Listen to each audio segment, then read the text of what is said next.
Did you come from a musical family? Did you have a lot of brothers and sisters that played, or did you? Not really, not players, no. I mean, everybody liked music, including my mum and dad, but they liked kind of light operatic stuff. And then my sisters, my elder sisters, I come from a family of 6. There's an elder brother, 2 elder sisters, then a hiatus, thank goodness, for my mum, and then then me, and then another sister and another brother. So, are you the only musician that ended up? No, my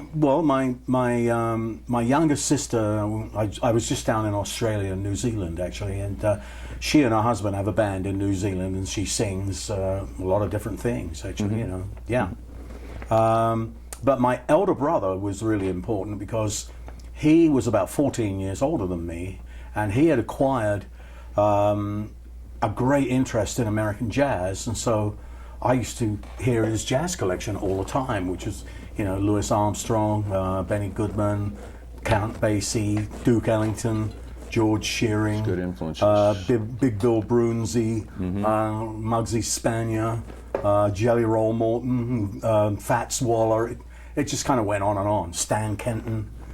And so I was around that when I was just growing up.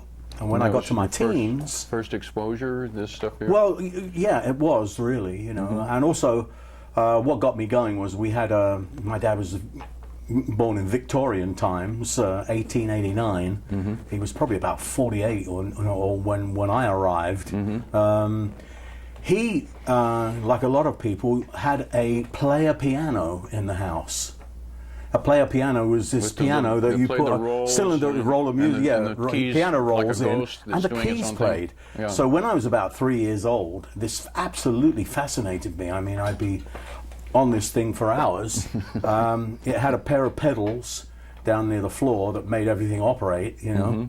You put the cylinder of paper in this kind of little shrine almost that opened up, and the paper slid across a grid with 88 little slots in it, corresponding to the piano notes. And when the piano roll was actually cut by somebody, the slots, you know, would make the notes play, and so you get their version of whatever it was. So we had all the operas in just like piano roll version. So I was listening to Carmen and Faust and I Pagliacci, and you know, it just went on and on. It was amazing. Madame Butterfly. How many rolls did you have to?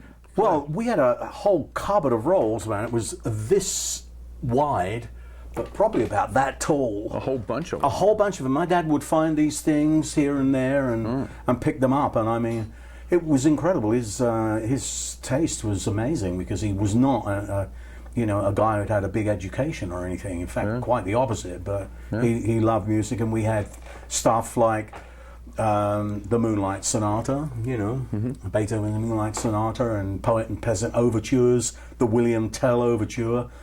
You know, all this stuff by Rossini and all these great composers. Ragtime.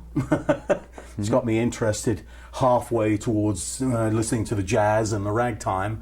And there's things that tie themselves up there, you know. But what I realized was, at a certain point, I would stand on these pedals and hang on to the underside of the piano and pedal away like some demented cyclist. And I was fascinated that all the notes played and music came out of this thing. It was wonderful. But then after a while, when I was playing my favorite overture, which was the William Tell overture by Rossini, you know, I